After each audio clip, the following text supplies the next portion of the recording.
The next is possession or use of any firearm, explosive devices, dangerous chemicals, or any other deadly weapons while on college property or college sponsored activities.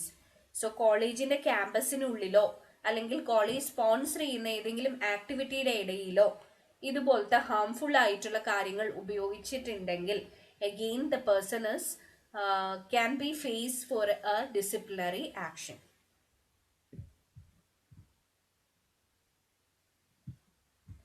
Driving of motor vehicles on college properties other than regular roads or parking slots.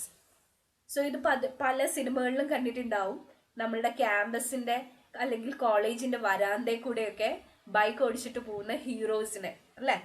So ഫിലിമിലൊക്കെ ഇത് heroes ആയിട്ട് consider ചെയ്താലും the college authority can take an action against that person for such an activity like driving of motor vehicles other than regular roads or parking slots. Persistent serious misconduct where other means of correction has failed. So പല പ്രാവശ്യം ഒരു കുട്ടിയുടെ അടുത്ത് ഒരു misconduct തിരുത്താനായിട്ട് ശ്രമിച്ചിട്ടും വീണ്ടും വീണ്ടും അത് ചെയ്യുകയാണെങ്കിൽ the person can be face to a disciplinary action.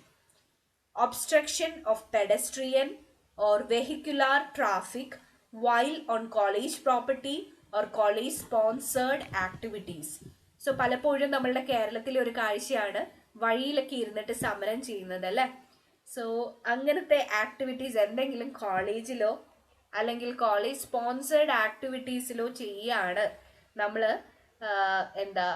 ആൾക്കാരുടെ കാൽനട തടയുകയാണ് അല്ലെങ്കിൽ റോഡൊക്കെ മുടക്കുകയാണ് എങ്കിൽ the college authority can take action against as harassment including ragging. So any kind of harassment like abuse, threats, intimidation, assault, coercion by physical, verbal, signed, written, photographic or electronic means which threatens or endangers any person. So any kind of harassment as a part of ragging can be faced to disciplinary actions. This can be physical abuse, any kind of threats പേടിപ്പിക്കുകയാണ്, any kind of intimidation like ഒരു closed ആയിട്ടുള്ള സ്പേസിൻ്റെ ഉള്ളിൽ ഒരാളെ അടച്ചിടുകയാണ്. Like ഞങ്ങളുടെ ഒരു കോളേജിൽ ഒരു സംഭവം നടന്നിട്ടുണ്ട്. ഒരു ജൂനിയറിനെ ഒരു ടോയ്ലറ്റിൻ്റെ ഉള്ളിൽ ലോക്ക് ചെയ്തിട്ട് ഒരു രാത്രി മുഴുവൻ. So any kind of such activity ആ ഒരു ആളുടെ മാനസിക ഒരു ഇമോഷണൽ ആയിട്ടുള്ള ഒരു ഏരിയ ഒന്ന് ചിന്തിച്ച് നോക്കി. ഒരു രാത്രി മുഴുവൻ ഒരു ടോയ്ലറ്റിൻ്റെ ഉള്ളിൽ ലൈറ്റും ഇല്ലാതെ കിടക്കുന്നത്. So she can become psychotic അല്ലേ. സോ അങ്ങനത്തെ എന്തെങ്കിലും ആക്ടിവിറ്റി ചെയ്യുകയാണ്. Any kind of assault, any kind of coercion, എന്തെങ്കിലും കാര്യം ചെയ്യാനായിട്ട് ഫോഴ്സ് ചെയ്യുകയാണ് by any kind of physical, verbal, signed, written, photographic or electronic means. This all can be faced to disciplinary actions. The next is theft or vandalism. So attempted or actual theft, damage or unauthorized possession or alteration of college property. So college property ഏതെങ്കിലും നശിപ്പിക്കുകയോ അല്ലെങ്കിൽ അത് alter ചെയ്യുകയാണെങ്കിൽ അല്ലെങ്കിൽ ഏതെങ്കിലും ഒരു തരത്തിലുള്ള കളവ് ചെയ്യുകയാണെങ്കിൽ the person can be face to disciplinary action. Like പലപ്പോഴും നമ്മൾ സിനിമയിലൊക്കെ കണ്ടിട്ടുണ്ട്, ഭിത്തിയിലൊക്കെ പോയിട്ട് വാൾസിലൊക്കെ വാൾ പെയിൻറ്റിങ് ചെയ്യുക. It is a kind of alteration of college property. നമ്മളുടെ കോളേജിൻ്റെ ഭിത്തിയിൽ നമ്മളൊരു കാർട്ടൂൺ അല്ലെങ്കിൽ ഒരു വാൾ ആർട്ട് ചെയ്യുകയാണ് ആരുടെയും പെർമിഷൻ ഇല്ലാതെ. The person can be faced to a disciplinary action. Failure to comply.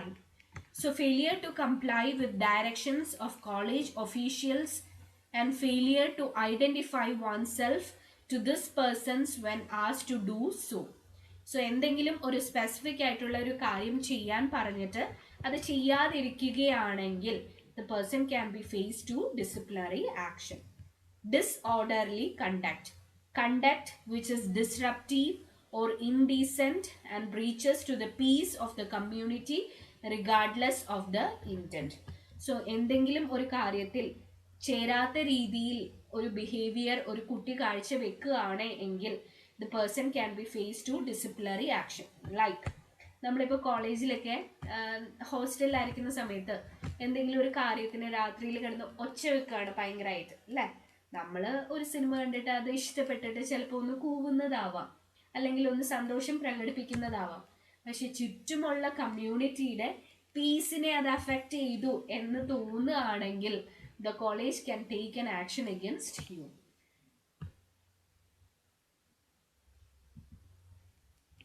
The next is stalking.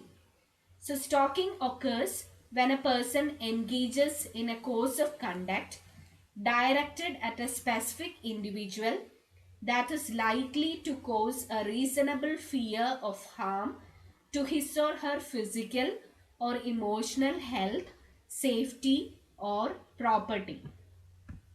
So ഏതെങ്കിലും ഒരു വ്യക്തിക്കെതിരെ സ്പെസിഫിക് ആയിട്ട് ആ വ്യക്തിനെ ഒന്ന് പേടിപ്പിക്കാനായിട്ട്, അല്ലെങ്കിൽ ആ വ്യക്തിയുടെ ഏതെങ്കിലും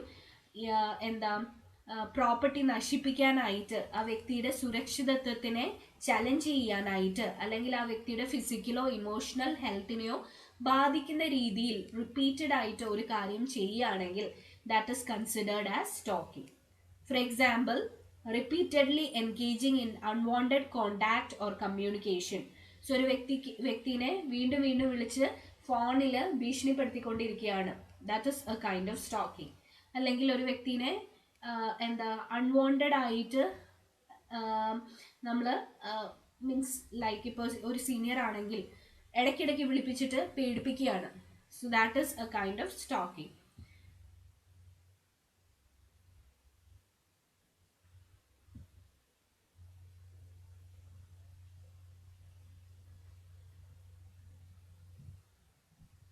The next is hazing. Hazing is any intentional or reckless act occurring on and off the campus by one person alone or acting with others directed against a student that endangers the mental and physical health or safety. So ഒരു കുട്ടിക്കെതിരെ വീണ്ടും വീണ്ടും intentional ആയിട്ട് നമ്മൾ ഒരു physical ഹാമോ അല്ലെങ്കിൽ ഒരു emotional ഹാമോ ചെയ്യാണ്, ഒന്നെങ്കിൽ ഒറ്റയ്ക്കോ അല്ലെങ്കിൽ ഒരു ഗ്രൂപ്പായിട്ടോ ആ കുട്ടീനെ വീണ്ടും വീണ്ടും ഉപദ്രവിക്കുകയാണ്. So this is considered as hazing. So hazing is any intentional or reckless act occurring on and off the campus by one person alone or acting with others directed against a student that endangers the mental and physical health or safety. Hazing includes physical brutalities like beating, striking, electronic shocking, exposure to harmful substances, confinement to a small space, consumption of food, water or substances that may harm the person. So ഈ ഏതെങ്കിലും തരത്തിലുള്ള ആക്ടിവിറ്റീനെ ഹേസിംഗ് ആയിട്ട് consider ചെയ്യാം. ഒന്നെങ്കിൽ കുട്ടീനെ ഫിസിക്കലായിട്ട് ഉപദ്രവിക്കുകയാണ്, like beating, striking, shocking, exposure to harmful substances, അല്ലെങ്കിൽ കുട്ടീനെ ഏതെങ്കിലും ഒരു സ്മോൾ സ്പേസിൽ പൂട്ടിയിടുകയാണ്, confinement to a small space, അല്ലെങ്കിൽ ഹാംഫുൾ ആയിട്ടുള്ള എന്തെങ്കിലും ആ കുട്ടീനെ കൊണ്ട് കഴിപ്പിക്കുകയാണ്. All this is considered as hazing. It may cause severe psychological shock or public humiliation to the student.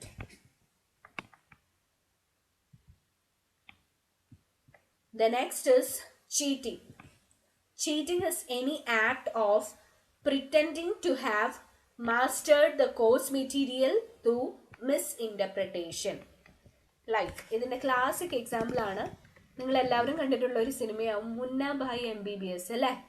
അതിൻ്റെ അകത്ത് മുന്നഭായ് ചെയ്യുന്നത് എന്താ, ആള് ഇപ്പോഴും ക്ലാസ്സിൽ ടോപ്പാണ് അല്ലേ, വേറൊരാളെ കൊണ്ട് എക്സാം എഴുതിപ്പിച്ചിട്ട്. So this is exactly cheating. Any act of pretending to have mastered the course material through misinterpretation. And this can be any kind of copying. അപ്പം നിങ്ങൾ